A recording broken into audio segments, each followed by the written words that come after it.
বলিষ্ঠ দেহ, উজ্জ্বল ক্যারিয়ার আর স্বপ্নজয়ের অদম্য ইচ্ছা সবটাই থেমে গেল মাত্র ৪১ বছর বয়সে। হৃদরোগে আক্রান্ত হয়ে না ফেরার দেশে পাড়ি জমালেন পেশাদার বডি বিল্ডার ও অভিনেতা বারিন্দর সিং ঘুমান।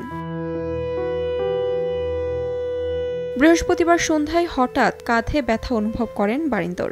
দ্রুত পাঞ্জাবের অমৃতসরের একটি বেসরকারি হাসপাতালে ভর্তি করা হলে সেখানে চিকিৎসাধীন অবস্থায় শেষ নিঃশ্বাস ত্যাগ করেন তিনি। ৬ ফুট ২ ইঞ্চি উচ্চতার বরিন্দর ২০০৯ সালে জিতেন মিস্টার ইন্ডিয়ার খেতাব। এরপর tiger of the Sundarban, Marjaavaan, Punjabi cinema, Kabaddi once অ্যাগেনের মতো অসংখ্য সিনেমায় দেখা মিলে তার। তবে বলিউড ভাইজান সালমান খানের সঙ্গে টাইগার ৩-তে অভিনয় করে আলোচনায় আসেন তিনি।